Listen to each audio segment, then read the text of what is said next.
లావణ్య మస్తాన్ సాయి పైన కొన్ని ఎలిగేషన్స్ చేయటం, నా వీడియోస్, నా ప్రైవేట్ వీడియోస్ తన దగ్గర ఉన్నాయని చెప్పటం, ఫస్ట్ టైం కంప్లీట్గా నెగిటివ్గా మాట్లాడటం చూసాం. ఫస్ట్ జరిగిన ఇన్సిడెంట్స్ క్రోనలాజికల్ ఆర్డర్లో చూస్తే కరాటే కళ్యాణ్ గారితో మస్తాన్ సాయి ఓపెన్ అప్ అయ్యి మాట్లాడేశాడు కాల్లో. అది కూడా లైవ్ అనుకోలేదు, అతను మాట్లాడేశాడు మొత్తం, ఆవిడ గురించి మొత్తం చెప్పేశాడు. సో అప్పుడు చెప్పినప్పుడు అతని ఫ్లో ఎలా ఉండింది. ఆ తర్వాత నెక్స్ట్ డేకి మరి అతన్ని ఎలా బెదిరించారో ఏం చేశారో తెలియదు. అతను సారీ అండి అని చెప్పి ఇంకో టీవీ ఛానల్ ముందుకు వచ్చి నేను అలా ఉండకూడదంటే, ఎందుకు సారీ చెప్తున్నారు మీరు అంటే, నేను అదే మధ్యలో బూతులు మాట్లాడాను అంటే, బూతులకి సారీ చెప్తున్నారా, మీరు చెప్పింది అంతా అబద్ధం అంటే, నేనేం అబద్ధం చెప్పలేదని, నేను what I felt I told అని చెప్పాడు. సో అక్కడ కూడా వాట్ ఐ ఫెల్ట్ అంటే, మీరు చెప్పినవన్నీ ఈవిడ డ్రగ్స్ చేస్తుందని, ఇట్లా బలవంతంగా డ్రగ్స్ అలవాటు చేస్తుందని జనాలకి, ఈవిడ సైకాలజీ శాడిస్ట్ అని ఇది ఏవో చెప్పుకుంటూ వచ్చావు కానీ నేను నిజాలంటే నేను అనుకుని నేను చెప్పాను. అదే చాలా హంబుల్గా చెప్తున్నాడు. సో తర్వాత ఇంకా గుచ్చి ఆడడం మొదలెట్టాడు యాంకర్. మీరు అక్కడ గమనిస్తే ఒక పర్టికులర్ పాయింట్లో హీ లాస్ట్ హీ స్కూల్. ఎవరు మస్తాన్ సాయి ఏమన్నాడంటే, ఇలా మాట్లాడమని నన్ను బెదిరిస్తూ ఒక మెసేజ్ వచ్చింది అన్నాడు. ఏంటి ఆ మెసేజ్? అక్కడ ఆగిపోయింది. ఆ యాంకర్ ప్రోద్బలం చేయలేదు. అలా అడగంగానే ఇట్లా లావణ్య ఫోన్ పీక్కొని కట్ చేసి కామ్గా చెప్పండి అని మాట్లాడుతాను. ఆయన ఎందుకు ఇన్సిస్ట్ చేయలేదు కూడా నాకు అర్థం కాలేదు. బట్ అక్కడ జరిగినది అక్కడ అబ్రప్ట్గా ఎండ్ అయిపోయిన దానికి నేను ఇప్పుడు మీకు ఆన్సర్ తీసుకొచ్చాను. ఓకే, అక్కడ మస్తాన్ సాయి ఏం చెప్పాడు, ఎవరు ఎవరు ఆయనకి ధమ్కి ఇచ్చారనేది మనకి బయటకు వచ్చింది. వాడు మస్తాన్ సాయికి ఒక మెసేజ్ వచ్చింది, ఇదిగో ఈ లైవ్లో నువ్వు కరాటే కళ్యాణి నన్ను బెదిరించి ఇలా చెప్పించింది అని చెప్పు అని చెప్పి ఉనిత్ రెడ్డి మస్తాన్ సాయికి మెసేజ్ చేశాడు. ఇతను ఎవరండి? కొత్త ఉనిత్ రెడ్డి అంటే చింటూ. ఓహో, ఓకే, అతని పేరు ఆల్రెడీ ఐడియా ఉంటుంది కదా. ఉనిత్ రెడ్డి, మస్తాన్ సాయి, ఈవిడ పేరేంటి లావణ్య, వీళ్ళందరూ ఒకప్పుడు ఒక బ్యాచ్. సో దీంట్లో కొంతమంది కరాటేలో black belt, brown belt, red belt లాగా కొంతమంది పెడ్లర్స్, కొంతమంది కన్జ్యూమర్స్ ఇలా. సో చింటూకి పెడ్లర్ అన్న హిస్టరీ మనం కొన్ని కేసులో చూస్తున్నాం. అండ్ లావణ్య కూడా పెడ్లింగ్ కేసులో 45 రోజులు చెంచులు కూడా. ఈయనకి మస్తాన్ సాయికి పెడ్లింగ్ ఇప్పటిదాకా లేదు. ఓన్లీ కన్జ్యూమర్ కేసులో వరలక్ష్మి దాంట్లో ఒక అదే చిన్న కేసు అనమాట. అది కన్జ్యూమర్ ఇంకోసారి చేయకు అని చెప్పేసి అప్పటి నిఘా మాత్రం ఉంటుంది వీళ్ళందరి మీద.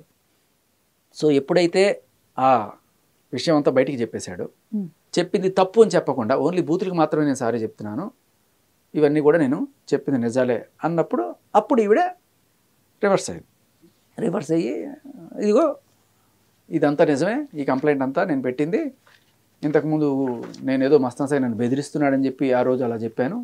అదే టీవీ ఛానల్లో మనం గుర్తుందా, మస్తాన్ సాయి ఆయన సొంకర వచ్చి అయ్యగారు ఇదంతా అబద్ధము, ఈ కేసులో ఏమీ లేదు, ఇదంతా మేమిద్దరం మంచి ఫ్రెండ్స్, ఉత్తున ఎవరో మా చేత బలవంతంగా పెట్టించిన కేసు తప్ప ఇది మేము పెట్టిన కేసు కాదు, కావాలంటే ఇది రైటింగ్ నాది కాదు, ఇదన్నీ చెప్పుకొచ్చారు. ఇవాళ ఈ కంప్లైంట్లో ఏమున్నాయో అవే వాళ్ళు వేస్తున్నారు. 800 వీడియోలు ఏవో ఉన్నాయి, అమ్మాయిల ఫోటోలు ఏవో ఉన్నాయి, ఇలాంటి ఏవో చెప్తూ దీంట్లో ఏ కంప్లైంట్ అయితే పెట్టిందో అవన్నీ కూడా ఇవాళ చెప్తున్నారు. అది మస్తాన్ సాయి పైన పెట్టిన complaint. Okay, so in case మనకి ఎప్పుడైనా రెఫరెన్స్ వస్తే ఉంటుందని చెప్పి తెచ్చాను. ఓకే, సో దాంట్లో ఆవిడ చెప్పినవన్నీ యాజ్ ఇట్ ఈస్గా ఇప్పుడు బల్ల వేస్తున్నారు. మరి అప్పుడు అలా చెప్పావు కదా, ఇప్పుడు ఇలా చెప్తున్నావు ఏంటి అంటే, మనందరికీ తెలుసు అప్పుడు ఆవిడ ఎందుకు చెప్పింది, రాజ్ తరుణ్ కేసుకి ఇది అడ్డం అవుతుంది. అందరూ అదే కూడా అవుతున్నారు. నువ్వు రాజ్ తరుణ్ నా మొగుడు అంటుంటే మరి మస్తాన్ సాయి గురించి పెట్టిన ఎఫ్ఐఆర్ ఏంటి అంటే, మస్తాన్ సాయి ఎఫ్ఐఆర్ ఫేక్ అని చెప్పుకోవాల్సిన పరిస్థితి వచ్చింది. కానీ రాజ్ తరుణ్కి బెయిల్ రానే వచ్చింది, కోర్టు నమ్మలేదు నువ్వు చెప్పినవన్నీ కూడాను. కానీ ఇప్పుడు మస్తాన్ సాయి నీకు యాంటీ అయ్యేటప్పటికి ఇది నిజం అని చెప్తాను. నేనే పెట్టాను, నన్ను కొట్టాడు, నన్ను తిట్టాడు అని చెప్పింది. సరే ఇక్కడ వీళ్ళు ఇంట్లో ప్రేమించుకున్నాము ఇద్దరం, నేను వాళ్ళ ఇంటికి వెళ్ళాను, వాళ్ళ ఇంటికి వచ్చారు, లాడ్జ్ తీసుకున్నాము, అక్కడ గుంటూరులో కొన్నాళ్ళు ఉన్నాము, ఆ 31వ తేదీన నన్ను పెళ్లి చేసుకోమని అడిగితే నన్ను కొట్టాడు, ఇవన్నీ కూడా చెప్పుకొచ్చాను.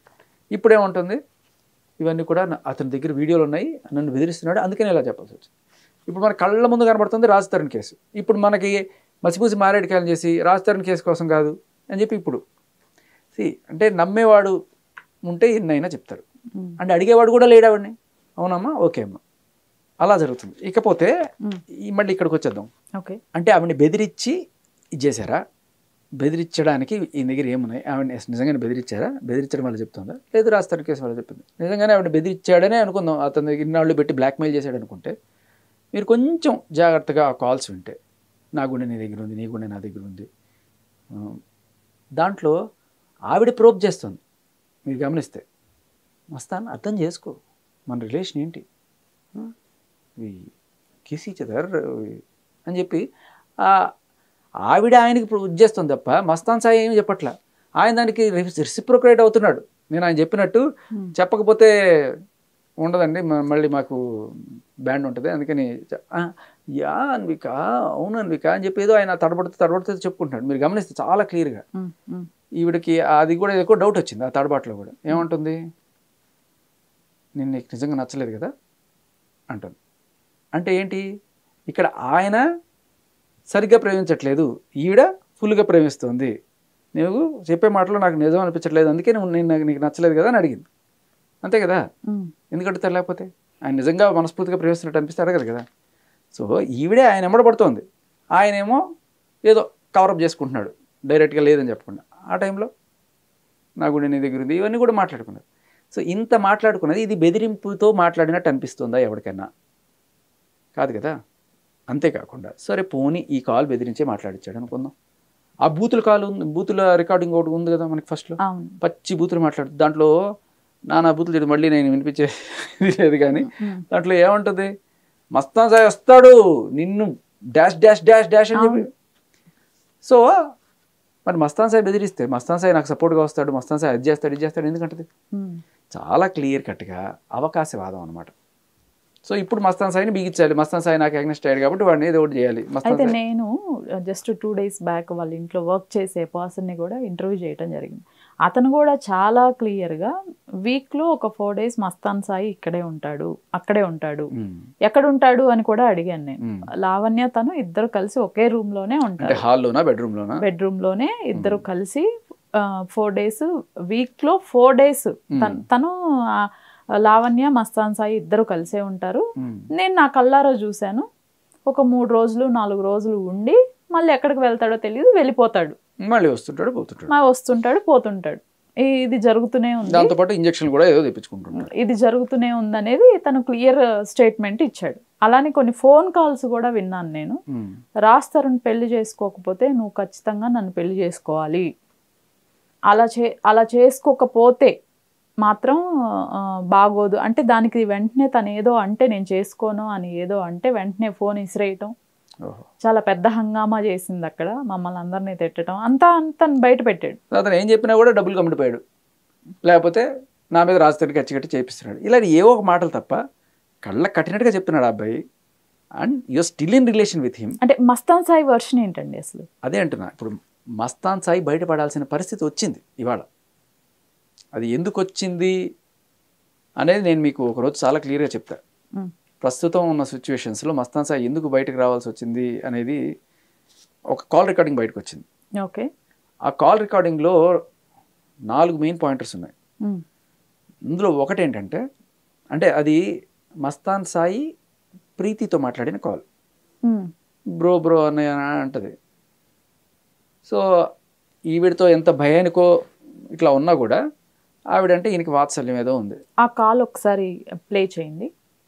ఓకే, జస్ట్ పాయింటర్స్ చెప్తా. దాంట్లో ఏమంటాడంటే, ఈ అమ్మాయి ఎందుకు ఫోన్ చేసింది అంటే, యాక్చువల్గా ఈ అమ్మాయి కంప్లైంట్ ఇచ్చింది నార్సింగి పిఎస్లో, ఈ అమ్మాయి నాకు బలవంతంగా డ్రగ్స్ అలవాటు చేసింది అని కంప్లైంట్ ఇచ్చింది. అది రీసెంట్గా అప్పుడే జరిగిన కాల్ అది. చేసినప్పుడు వాళ్ళు అడిగారు, సరే ఆ అమ్మాయి నీకు ఎప్పుడు పరిచయం, దానికి సాక్ష్యం ఉందా, ఎప్పుడు నువ్వు వాళ్ళ ఇంటికి వెళ్ళావు, దానికి సాక్ష్యం ఉందా, ఆ అమ్మాయికి నీకు ఉన్న సంబంధం ఏంటి, ఆ అమ్మాయి నేను బ్లాక్మెయిల్ చేస్తుంది అనడానికి నీకు సాక్ష్యం ఉందా. సో వీటన్నిటికీ మన దగ్గర సాక్ష్యాలు ఉన్నాయి. ఇన్ఫ్యాక్ట్ ఆ అమ్మాయి చెప్పిన మాటల్లోనే ఉన్నాయి, ఎందుకంటే ఒక లైవ్ ఛానల్కి వచ్చి నాకు ప్రీతికి ఇలా పరిచయం ఉంది, so she accepted their relation. అయితే ఒకదానికి కావాల్సిన సాక్ష్యం ఏంటంటే, బలవంతంగా ప్రీతికి డ్రగ్స్ అలవాటు చేసింది, బ్లాక్మెయిల్ చేసిన దానికనే దగ్గర కూడా సాక్ష్యం ఉంది, ఎందుకంటే ఆవిడే మనందరికీ ఈవిడ ఫోటోలు పంపించడం మనందరికి తెలిసిందే. సో బలవంతంగా డ్రగ్స్ చేసిన దానికి సాక్ష్యం ఏంటి ప్రీతి అంటే, మస్తాన్ సాయి ఉన్నాడు, ఉదయ్ ఉన్నాడు, ఇంకో వ్యక్తి ఉన్నాడు, వీళ్ళ 3 ప్రత్యక్ష సాక్ష్యం ఉన్నాయా అని చెప్పింది. సో ఎవరు చెప్తారు మనకి?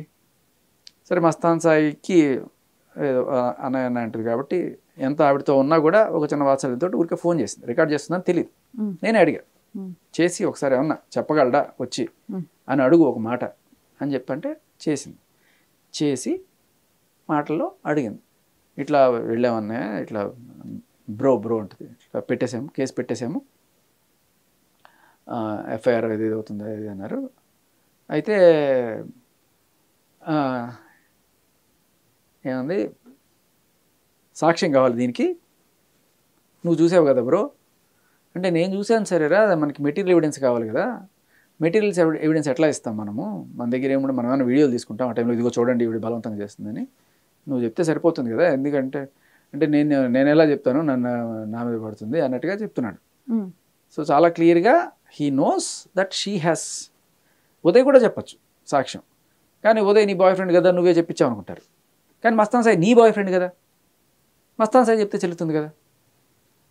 సో మస్తాన్ సాయి చెప్పడు, కానీ రికార్డింగ్ చేసుకుంది అమ్మాయి. ఓకే. సో అప్పుడు దాంట్లో చెప్పిన ఇది ఏంటంటే,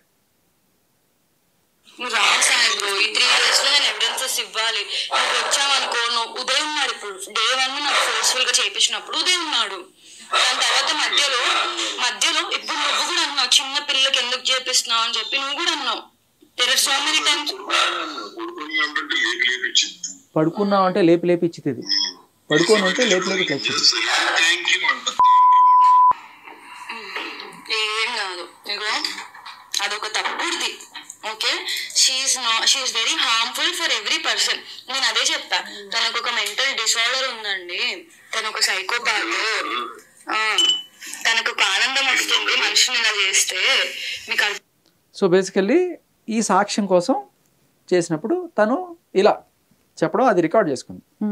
అయితే ఆ రికార్డులో సర్ప్రైజింగ్గా ఇంకొన్ని ఎలిమెంట్స్ కూడా బయటపడ్డాయి.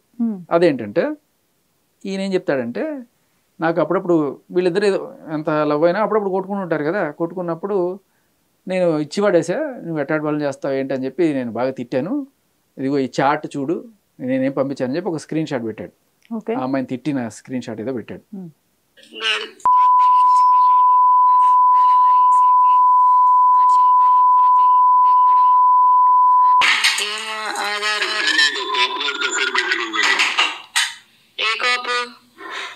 డేటా అంత ఇచ్చేది కూడా వాడే అనుకుంటా నాకు తెలిసి.